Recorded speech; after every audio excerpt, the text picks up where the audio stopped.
Добро пожаловать в мой канал. Le choix fait par le gouvernement de préférer un agrandissement de l'aéroport de Nantes Atlantique laisse beaucoup de questions en suspens. Le Monde 18/1/2018 à 15h30 mis à jour le 18/1/2018 à 15h36 lire déni de démocratie ou décision courageuse. Les réactions à l'abandon du projet d'aéroport à Notre-Dame-des-Landes affluent. Pour l'heure, on ne sait pas à combien peut se monter la facture. Le contrat fixe de manière assez claire le principe d'une compensation en cas de résiliation pour motif d'intérêt général, dans l'article 81, publié au Journal officiel en 2010. Les trois médiateurs mandatés par l'État à l'automne 2017 avaient estimé que la somme à verser à Vinci pourrait varier de 0 à 350 millions d'euros. De son côté, l'expert financier des opposants au projet, Jean-Marie Ravier, avait estimé à 250 millions d'euros la facture pour l'État en s'appuyant sur les clauses du contrat de concession. À Matignon, on avance que les négociations devront tenir compte de plusieurs éléments juridiques qui ont des implications financières.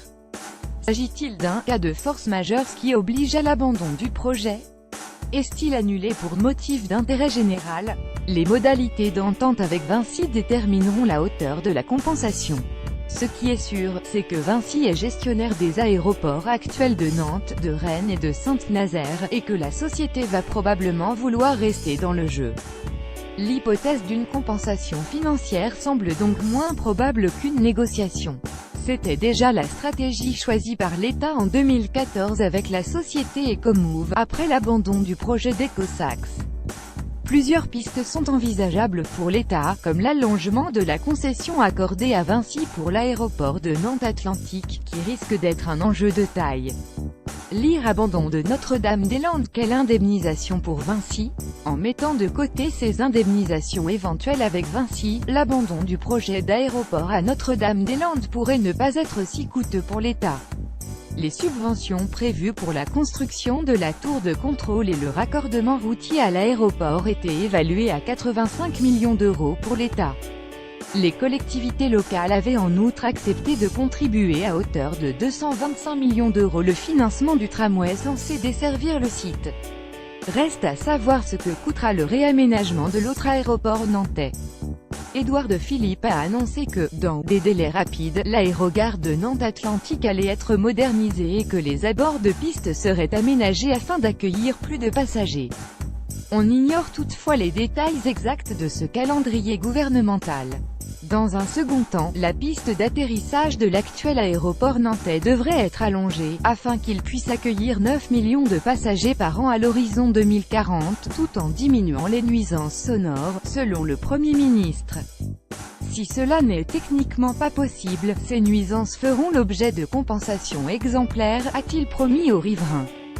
De leur côté, les médiateurs ont rendu en décembre un rapport dans lequel ils écrivaient qu'une optimisation progressive des aménagements aéroportuaires pourrait se faire à partir de 2020, découpant en 3 temps les travaux jusqu'à 2035.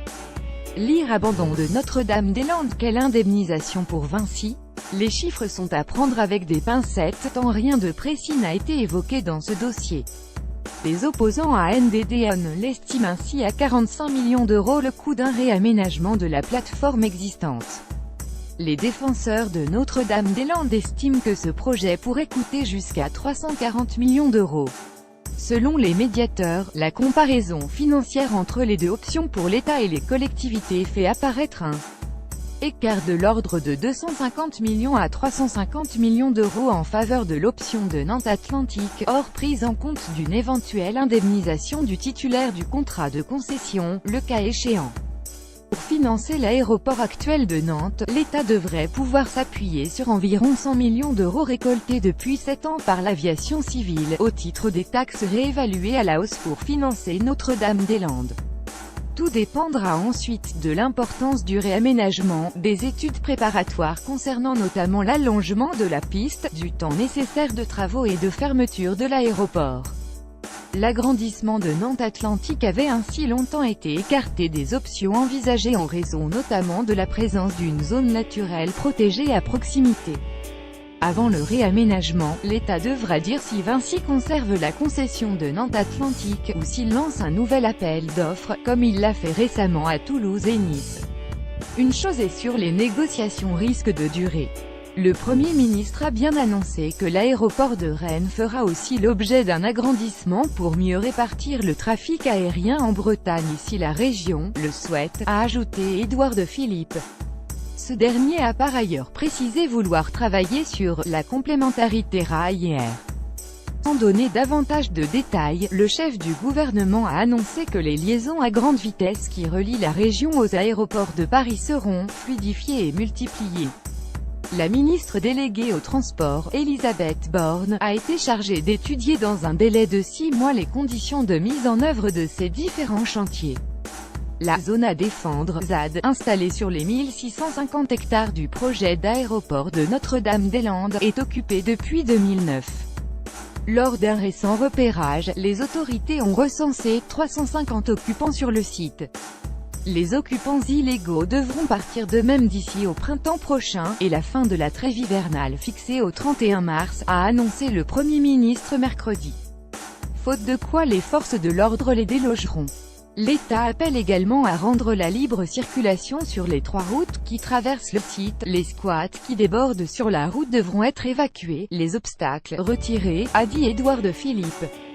Le ministre de l'Intérieur, Gérard Collomb, a précisé que les 3 routes devraient être débloquées d'ici la fin de semaine prochaine. Reste à savoir comment réagiront les habitants. Ces derniers demandent notamment à ce que la ZAD reste un espace d'expérimentation sociale, environnementale et agricole. Lire Notre-Dame-des-Landes. Les forces de l'ordre dans l'expectative. La réallocation des parcelles agricoles s'annonce comme un casse-tête tant les situations sont complexes. L'intégralité de l'emprise foncière consacrée au projet d'aéroport, 1650 hectares de surface déclarée d'utilité publique en 2008, appartient à l'État, à l'exception de 3 routes traversant la ZAD, propriété du département Loire-Atlantique. Le Premier ministre a annoncé qu'il n'était pas question de garder ces terres, vu que le projet d'aéroport ne se fera pas.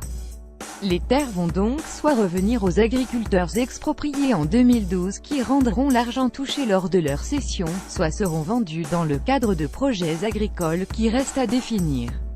C'est tout l'objet des discussions qui vont avoir lieu avec les zadistes engagés dans des activités agricoles mais qui n'ont aucun titre de propriété. Lire en édition abonnée Notre-Dame-des-Landes. Le devenir des terres. Autre source de conflit, un délai raisonnable de 2 ou 3 ans doit être accordé, estime Jean-Paul No, maire de Notre-Dame-des-Landes opposé au projet, car il y aura énormément de problèmes à résoudre.